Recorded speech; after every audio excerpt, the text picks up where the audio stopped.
अब एक बात और समझ लीजिए अच्छे से, किसी भी मंदिर में आप प्रवेश करें, किसी भी मंदिर में जहां तुम्हारी मर्जी पड़े उस मंदिर में आप अगर प्रवेश कर रहे हैं, जिस मंदिर में आप जा रहे हैं और वहां पर अगर चौखट है, चौखट भी ज्यादा चौड़ी ना हो, छोटी चौखट हो, तो प्रयास करना कि उस चौखट पर लात ना रखा।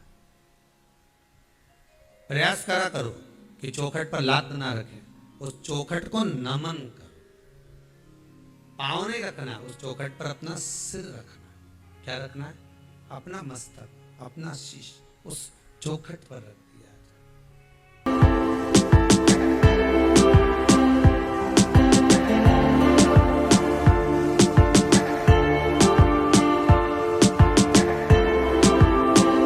शंकर भगवान ने शाम के जैसे शाम का समय आया, प्रदोष काल आया, शिव जी ने कह दिया पार्वती चलो घूमने का समय हो गया।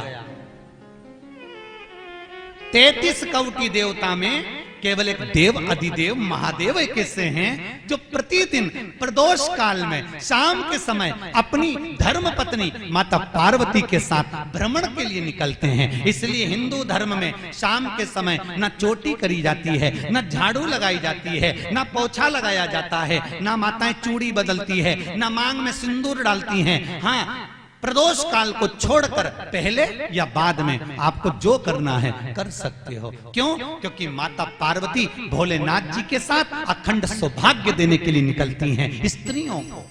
और नारी शाम के समय पर प्रदोष काल में जब चूड़ी बिछूड़ी बदलती है तो ना जाने कौन सी ऐसी घड़ी होती है कि नारी के हाथ से जो चूड़ी उतरती है वो जिंदगी भर के लिए उतर जाती है। इसलिए हिंदू धर्म में शास्त्रों में ये रीति है कि शाम के समय ना झाड़ू लगे, ना पोछा लगे, ना दरवाजे की चौखट पर बैठो, ना मांग भरो, ना टीकी लगा। पहले या बाद में ये समय हमारे यहाँ निश्चित है। पर शाम का समय श्री हरि का, भगवान शिव का, भगवान गौरी शंकर का वो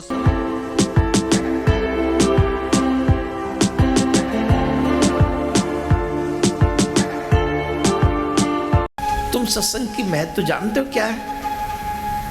अगर आधी घड़ी सत्संग मिल जाए तो क्या होता है उसका फल जानते हो? बोले महाराज मेरा तो अभी अभी जन्म हुआ है, मैं तो क्या जानूंगा, लेकिन कुछ समय बाद एक गाय के बछड़ा होगा, उस जगह पे आप वहां चले जाना, वो बछड़ा जरूर बताएगा आपको। इतना कहा और वो सुख का बच्चा समाप्त। फिर पहुंचे उसी टाइम पे, पूछा उससे, वहां देखा उस समय पे पहुंचे तो वो गाय को बछड़ा हुआ। उस बछड़े से पूछा भाई एक बात पूछनी है। बोले जी आज्ञा करें।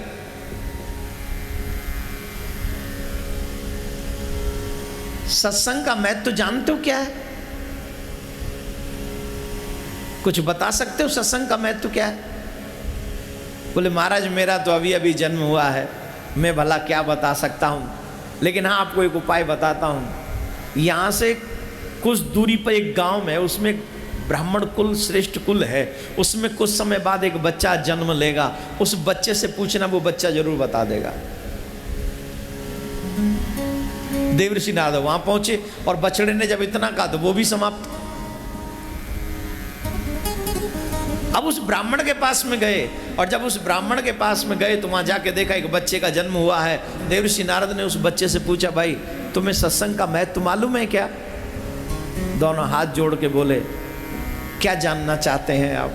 बोले मैं जानना चाहता हूं अगर एक घड़ी सत्संग कोई करे तो उसका फल क्या मिलता है? तो उस बच्चे ने कहा महाराज इससे पहले आप बछड़े के पास गए थे? बोले हाँ। उससे पहले आप एक सुख के बच्चे के पास गए थे? बोले हाँ। उससे पहले आप कीचड़ के कीड़े के पास गए थे? बोले हाँ। जानते हो वो सब कौन था? बोले कौन? बोले वो मैं ही था। जब आपने मुझ जैसे, जब मैं कीचड़ का कीड़ा था तो जब आपका दर्शन मुझे वहां हुआ तो उसका फल मुझे कीचड़ के कीड़े से पक्षी बनना पड़ा। फिर वहां आपका संग मिला तो गाय का बछड़ा बनने का सौभाग्य मिला, और वहां भी जब आपका दर्शन हुआ एक घड़ी का सत्संग ही तो संग ही तो हुआ, सत्संग तो हुआ ही नहीं, संग ही हुआ। उसका ये फल हुआ कि गाय के बछड़े से आज कुल श्रेष्ठ ब्राह्मण कुल में जन्म हुआ। ये आपके ही संग का असर है महाराज,